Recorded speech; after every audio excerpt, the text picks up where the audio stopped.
Bonjour à tous. Je vous propose pour terminer notre petit parcours sur le thème de la miséricorde, de nous tourner vers la croix.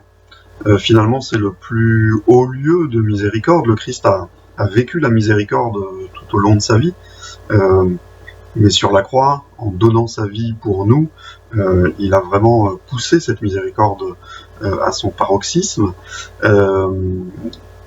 Voilà, on peut dire, si on reprend l'étymologie qu'on avait vue dans la toute première vidéo, on peut dire que sur la croix, le Christ vient vraiment poser son cœur sur notre misère pour nous aider à sortir de cette misère. Et comme on l'a dit la dernière fois, l'évangile de Luc est particulièrement tourné vers la miséricorde. Et moi, j'ai été assez saisi en m'apercevant que dans la façon dont Luc raconte la Passion, il y a trois petites choses, trois détails qui en fait n'en sont pas, mais trois points qui sont racontés par Luc et qui ne sont racontés que par Luc. C'est-à-dire que ces trois épisodes ne sont pas racontés par les autres évangélistes, ni par Marc, ni par Matthieu, ni par Jean. Alors je vous propose de juste regarder, contempler ces trois épisodes qui ne sont racontés que par Luc. Le premier des trois épisodes, c'est au moment de l'arrestation de Jésus. Un des disciples de Jésus prend son épée et tranche l'oreille d'une des personnes, l'un des hommes qui viennent arrêter Jésus. Jean nous précise qu'il s'agit de Pierre, mais les autres évangélistes ne nous disent pas de qui il s'agit. Et dans cet épisode-là, alors les quatre évangélistes racontent cet épisode-là, ce qui est assez rare, qu'on retrouve le même épisode dans les quatre évangiles, donc ça montre déjà l'importance de ce moment. Mais Luc rajoute un petit détail, juste quelques mots, en nous indiquant, au verset 51 du chapitre 22, en nous indiquant que Jésus vient soigner l'oreille qui vient d'être coupée par ce disciple, peut-être Pierre. Et donc, tous nous racontent que ce disciple vient trancher l'oreille de cet homme, et Luc insiste sur le fait que Jésus, à ce moment-là, vient soigner, guérir l'oreille de cet homme. Et je trouve ça assez saisissant quand on parle de miséricorde, de se dire qu'à ce moment-là, au moment où Jésus est arrêté, au moment où il sait qu'il va vivre tout ce qui lui reste à vivre et toutes les souffrances qui lui restent à vivre, après avoir vécu cet épisode à Gethsémani où on sent toute la détresse qu'il peut ressentir, de se dire qu'à ce moment-là, le réflexe de Jésus, c'est de se tourner vers cet homme qui vient l'arrêter, de se tourner vers cet homme et de lui guérir son oreille. Voilà, je trouve que c'est tout à fait impressionnant et que ça dit beaucoup de choses de la miséricorde divine qu'exprime Jésus à ce moment-là. C'est vraiment le moment où voilà, cet homme finalement qui vient l'arrêter va le conduire vers les pires souffrances. Et ben Jésus,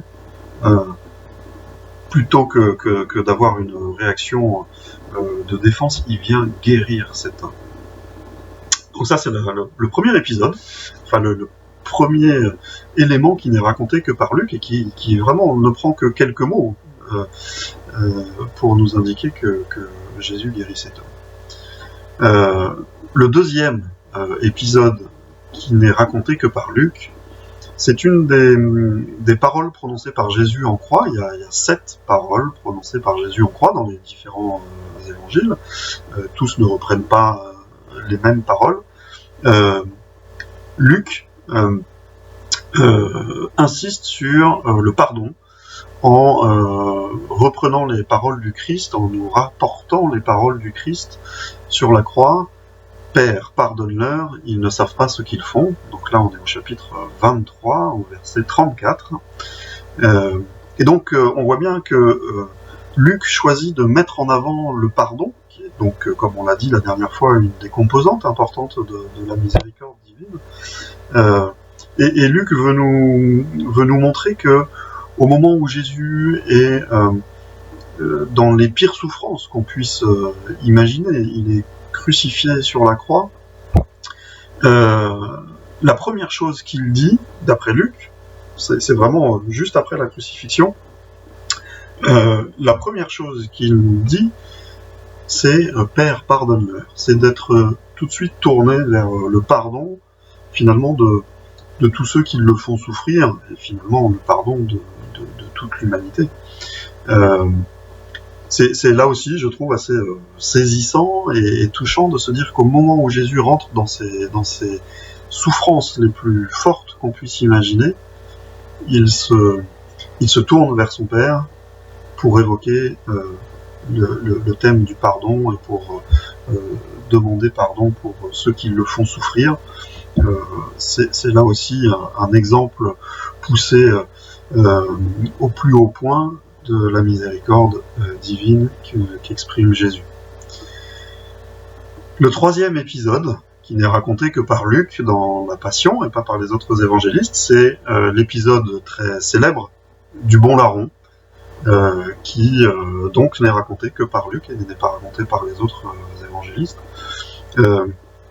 Là aussi, c'est assez fort, je trouve, de se dire qu'au moment où Jésus est au plus bas, qu'il est le plus humilié, le plus moqué, le moment où il souffre le plus, il se tourne vers le bon larron pour l'accueillir. Il se tourne vers le bon larron pour, là aussi, lui donner un message de pardon et de miséricorde. Dans cet accueil que Jésus fait au bon larron, il y a tout ce pardon qui lui fait par rapport au péché face à un homme qui, clairement, mérite, entre guillemets, je suis pas sûr qu'on puisse mériter de se retrouver crucifié sur une croix, mais en tout cas qui entre guillemets, mérite plus que Jésus d'être là. Et Jésus se tourne vers lui pour l'accueillir et pour lui pardonner. Il lui dit « En vérité, je te le dis, aujourd'hui tu seras avec moi dans le paradis. » Il y a un commentaire célèbre de Bossuet, célèbre orateur au XVIIe siècle, Bossuet qui dit « Aujourd'hui », et Bossuet rajoute « Quelle promptitude, avec moi, quelle compagnie, dans le paradis, quel repos ». Donc Bossuet reprend la phrase dite par Jésus en y rajoutant juste quelques petits mots en plus comme ça pour nous aider à comprendre toute la force de cette parole de Jésus à ce moment-là. Aujourd'hui, quelle promptitude, avec moi, quelle compagnie, dans le paradis, quel repos. Voilà, donc il me semblait que, évidemment, toute la passion et toute la croix toute la passion de Jésus nous dit beaucoup de choses de la miséricorde, mais il me semblait que ces trois épisodes, finalement, qui ne sont donc racontés que par Luc, nous disent des choses de la miséricorde. Et pour terminer sur la croix et sur cette idée de miséricorde, donc cette idée, si on reprend l'étymologie, de Dieu qui vient poser son cœur sur notre misère, misère qui peut être à la fois notre malheur et notre péché, les deux sont souvent liés d'ailleurs, cette miséricorde, comme on l'avait dit précédemment, qui vient du plus profond de ses entrailles, qui est liée à sa fidélité, et qui est un don gratuit qu'il nous fait, une grâce qu'il nous fait.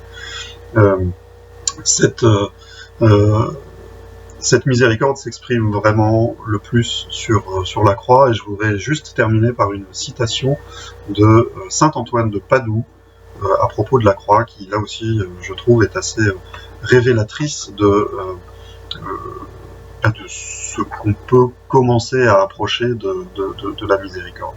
Saint Antoine de Padoue nous dit « Le Christ, qui est ta vie, est accroché devant toi, pour que tu regardes dans la croix comme dans un miroir. Là, tu pourras voir combien tes blessures furent mortelles. Aucune médecine n'aurait pu les guérir, si ce n'est celle du sang du Fils de Dieu. Si tu regardes bien, tu pourras te rendre compte à quel point sont grandes ta dignité humaine et ta valeur.